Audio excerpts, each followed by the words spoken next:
Hello guys, स्वागत है आपका मेरे चैनल पे। तो हम लोग एनसीईआरटी की बुक पढ़ रहे थे 10th क्लास का, और वो पॉलिटिकल साइंस का पहला चैप्टर हम लोग पढ़ रहे थे, सत्ता की साझेदारी। उसका आज दूसरा पार्ट है।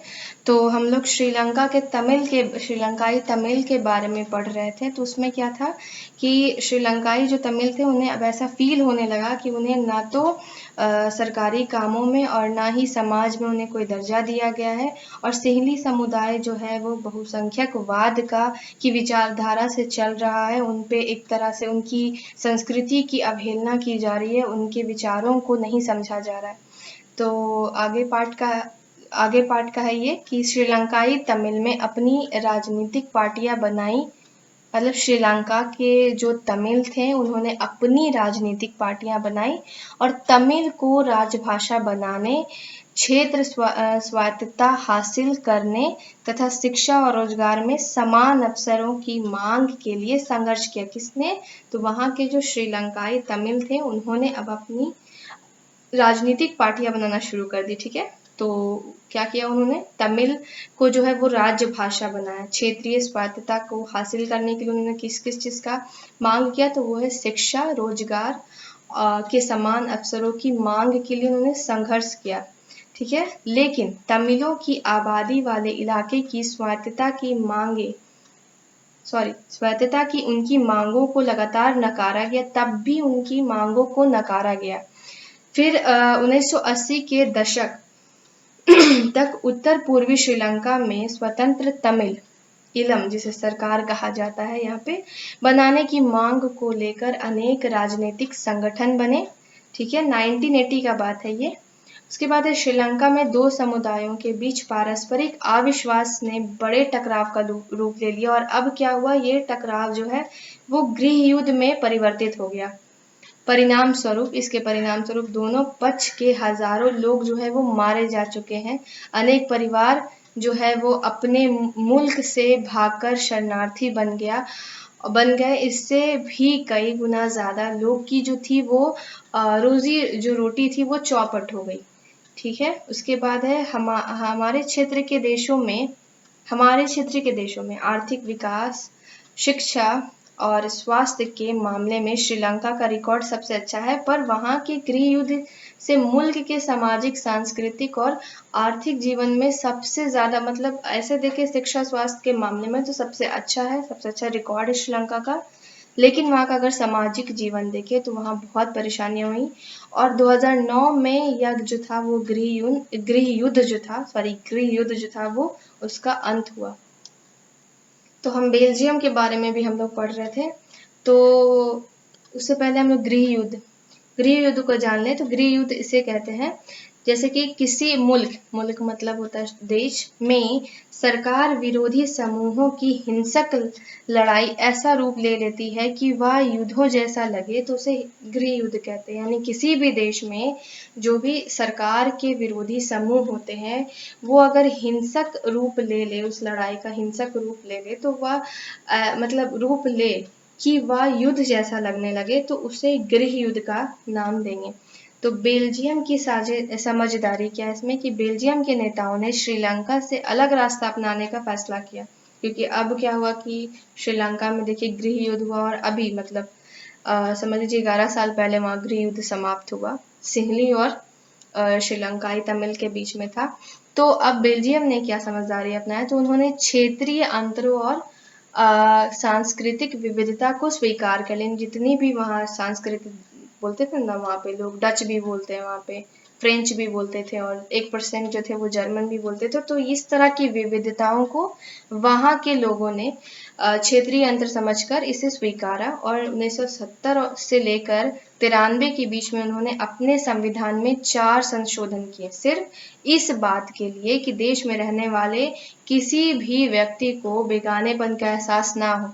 और यही रीजन था कि वहाँ गृह युद्ध होने से बचा। लेकिन श्रीलंका में क्या हुआ कि सिंहलियों ने कभी भी, या वहाँ के सरकार ने कभी भी यहाँ के तमिल के मतलब श्रीलंकाई तमिल के बारे में कभी भी सोचा नहीं। यहाँ तक कि सरकारें भी उन्होंने बनाने नहीं दी। इस वजह से उन्हें बेगानेपन का एहसास हुआ, और यही कारण रहा कि वहाँ पे गृह युद्ध उत्पन्न हुआ।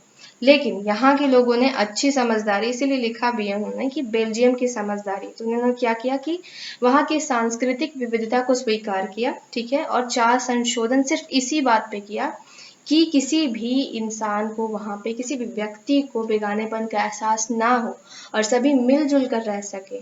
उन्होंने यह इसके लिए जो व्यवस्था की वह बहुत ही कल्पनाशील है, मतलब इसे सोचा ही जा सकता तथा कोई देश ऐसा नहीं कर पाया। बेल्जियम के मॉडल नीचे में दिया हुआ, बेल्जियम के मॉडल की कुछ जो थी वो मुख्य बातें थी, जैसा कि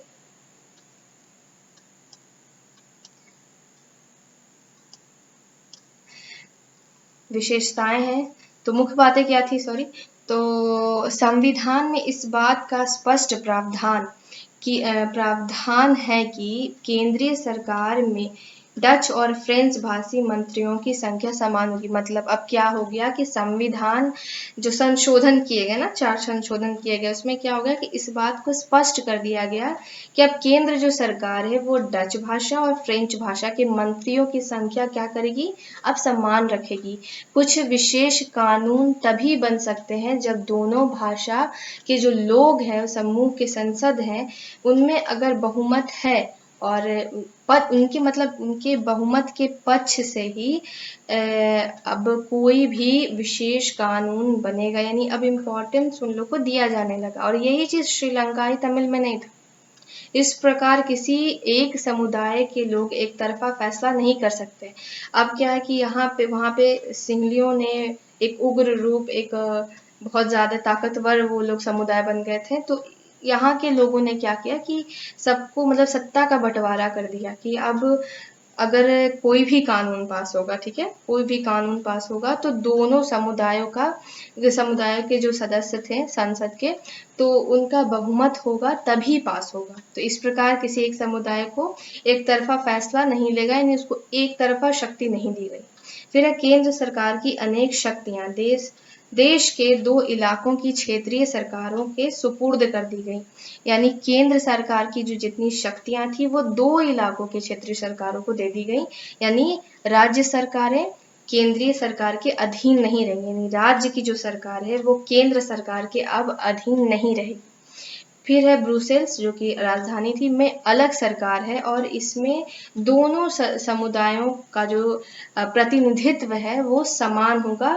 संविधान में, समाज में जो प्रतिनिधित्व होगा अब दोनों समूहों का समान होगा।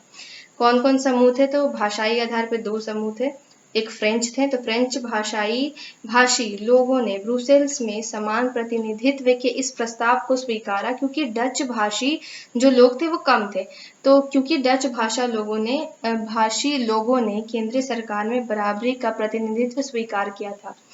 तो क्या हुआ कि अब दोनों का जो प्रतिनिधित्व है वो अब सरकार द्वारा भी स्वीकार कर लिया गया था और दोनों का प्रतिनिधित्व भी अब समान है। फिर है केंद्रीय और राज्य सरकारों के अलावा जो है या एक तीसरे स्तर की सरकार भी काम करती है, यानी सामुदायिक सरकार। हम लोग क्या पढ़ रहे थे, केंद्रीय और राज्य सरकार में दोनों को तो बराबरी दोनों भाषी जो लोग थे उनको बराबरी का दर्जा तो दे दिया गया, लेकिन एक और सरकार है जो सामुदायिक सरकार है। इस सरकार का जो चुनाव है वो एक ही भाषा बोलने वाले लोग करते। कौन सी सरकार का, तो सामुदायिक सरकार का। तो डच, फ्रेंच और जर्मन 3 भाषा के लोग थे वहां पे। तो बोलने वाले समुदायों के जो लोग थे, चाहे वो जहां भी रहें, इस सामुदायिक सरकार को चुनते हैं और इस सरकार को सांस्कृतिक, शिक्षा और भाषा जैसे मामलों पर फैसला लेने का अधिकार है। मतलब ये जो सरकार है उसे किसी भी एक भाषी समुदाय पे के सांस्कृतिक और शिक्षा और भाषा, इन तीनों मसलों पर फैसले लेने का अधिकार किसे है, तो वो है सामुदायिक सरकार को।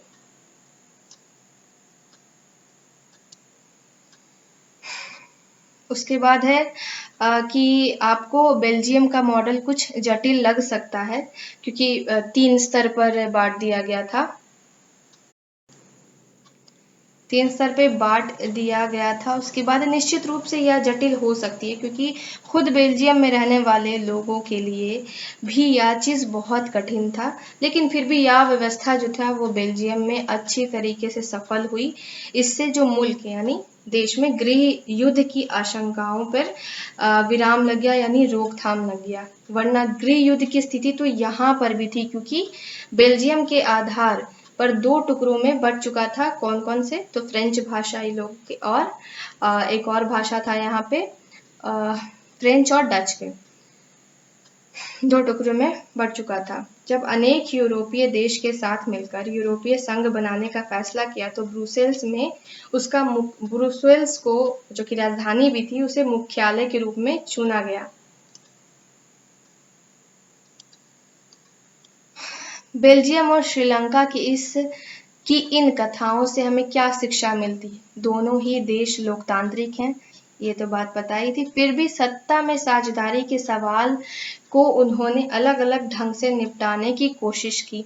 है तो दोनों समृद्धशाली देश, लेकिन है ना भाई, कहा जाता है कि भारत जो है वो बहुत पिछड़ा हुआ है। यहाँ पे मतलब एक समुदाय बहुत व्यापक है और गरीबी और शिक्षा मतलब अशिक्षा की वजह से यहाँ पे इस तरह नहीं, ऐसा कुछ नहीं है।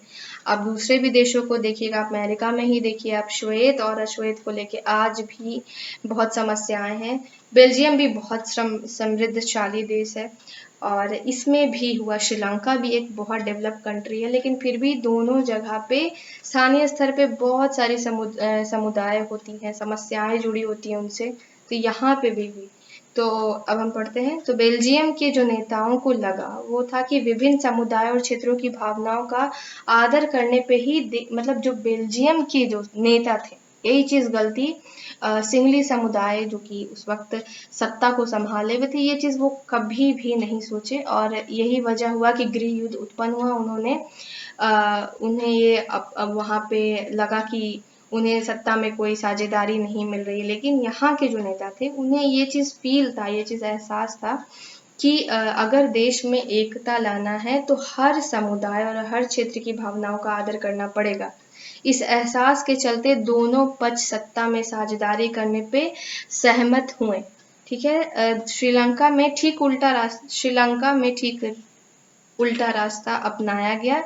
इससे पता चलता है कि अगर बहुसंख्यक समुदाय दूसरे पर प्रभुत्व कायम करने और सत्ता में उनको हिस्सेदार ना बनाने का फैसला करता है तो इससे देश की एकता मतलब श्रीलंका जो है वो ठीक उल्टा किया और वहाँ तमिल जो थे उन्हें कभी भी सत्ता का हिस्सेदार नहीं बनाया गया क्योंकि इससे लगा कि ऐसा करने पे देश की जो एकता है वो संकट में पड़ जाएगी। मतलब ठीक बेल्जियम का उल्टा ही समझ लीजिए।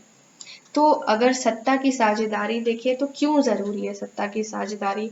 तो इसी में है कि इस प्रकार सत्ता के बंटवारे के पक्ष में 2 तरह के तर्क दिए जा सकते हैं, ठीक है? पहला जो है वो सत्ता का बंटवारा ठीक है, क्योंकि इससे विभिन्न सामाजिक समूहों के बीच का जो टकराव है वो कम हो जाता है। चूँकि सामाजिक टकराव आगे बढ़कर हिंसा का रूप ले लेता है और राजनीति में अस्थिरता हो जाती है, इसलिए सत्ता में हिस्सा दे देना ही सत्ता में हर समुदाय को, ठीक है, हर समुदाय को हिस्सा देना राजनीतिक व्यवस्था के स्थायित्व के लिए बहुत अच्छा है। और फिर है बहुसंख्यक समुदाय की इच्छा को बाकी सभी पर थोपना तत्कालिक तौर पर तो लाभकारी लग सकता है, लेकिन आगे जाकर वो देश की अखंडता पर परेशानी पैदा करेगा, ठीक है? क्योंकि हर समुदाय अपनी संस्कृति को बचाना चाहता है और अगर उस पे उस वक्त जबरन थोप दिया भी जाए तो उससे क्या होगा कि देश की जो एकता अखंडता है उसमें क्या होगा कि उसके लिए वो खराबी ही करेगा, घातक सिद्ध होगा, ठीक है? बहुसंख्यक का आतंक सिर्फ अल्पसंख्यकों के लिए ही परेशानी पैदा नहीं करता, अक्सर यह बहुसंख्यकों के लिए भी बर्बादी का कारण बन जाता है। तो एक बात कहना चाहूँगी कि मुझे प्रैक्टिस नहीं है इतना समझाने का और ये मेरा मतलब यूट्यूब पे पहला मैंने ट्राई किया है, तो कहीं-कहीं बोलने के दौरान हिचकिचाहट हो जाती है और कभी-कभी मुझे और भी समझाना होता है और मैं समझा नहीं पाती हूँ, तो उसके लिए माफ़ी चाहूँगी। अगर मैं कुछ मतलब मिस वर्ड बोल रही हूँ, अगर या मेरे मुंह से कुछ ढंग से नहीं निकला तो उस चीज़ को इग्नोर कीजिएगा और सिर्फ फोकस कीजिए कि हमें पढ़ना कैसे। तो ठीक है, अब पढ़ाई पे आते हैं। सत्ता का बंटवारा लोकतांत्रिक व्यवस्थाओं के लिए ठीक है। इसके पक्ष में एक और बात कही जा सकती है, और वह बात कौन सी ज़्यादा गहरी? सत्ता की साझेदारी दरअसल लोकतंत्र की आत्मा है। ये आप लिख भी सकते हैं, अगर मेंस का जो राइटिंग करते हैं तो उस वक्त लिख सकते हैं कि सत्ता की साझेदारी बहुत ज़्यादा इम्पोर्टेंट है। ये दो ऑप्शन देखिए, दो देशों के बारे में, उसके बारे में थोड़ा थोड़ा लिख दीजिए और लिख दीजिए ये चीज़ कि सत्ता में साझेदारी होना हर समुदाय के लिए इसीलिए ज़रूरी है क्योंकि अगर एक को ज़्यादा मिलेगा तो एक ज़्यादा ताकतवर बन जाएगा, दूसरे पे दबाव डालेगा। तो इसीलिए सत्ता की साझेदारी लोकतंत्र की आत्मा है। मतलब लोकतंत्र का मतलब ही होता है कि लोग इस शासन व्यवस्था के अंतर मतलब बराबर ढंग से सबको सत्ता दिया जाए। इसीलिए वैध सरकार वही है जिसमें अपनी भागीदारी के माध्यम से सभी समूह शासन व्यवस्था से जुड़े, यानी हर समूह शासन व्यवस्था से जुड़े अपनी भागीदारी की वजह से। इसीलिए सत्ता की साझेदारी को लोकतंत्र की आत्मा कहा गया है। इन दोनों तर्कों में से एक को हम युक्तिपरक और दूसरी को नैतिकता के तर्क पर हम कह सकते हैं। तो युक्तिपरक और समझदारी का तर्क लाभकर और परिणामों पर जोर देता है, जबकि नैतिक तर्क का जो है वो सत्ता के बंटवारे के अंतर्भूत महत्व को बताता है। ये एक स्टोरी है खलील के बारे में, आप लोग पढ़ लीजिएगा। अब आता है सत्ता की साझेदारी का रूप, ये हम लोग नेक्स्ट पार्ट में पढ़ेंगे। तो अगर आपको मेरा वीडियो अच्छा लगे तो इसे लाइक कीजिए, शेयर कीजिए अपने दोस्तों के साथ, और अगर कुछ भी पूछना है तो आप मुझे कमेंट कर सकते हैं। मेरा टेलीग्राम चैनल भी है जीके ज्ञान विद आरके से, और इस चैनल को ज़रूर से ज़रूर सब्सक्राइब कीजिए। और इंस्टाग्राम पे भी मेरा चैनल है तो वहाँ भी ज्वाइन कीजिए मुझे।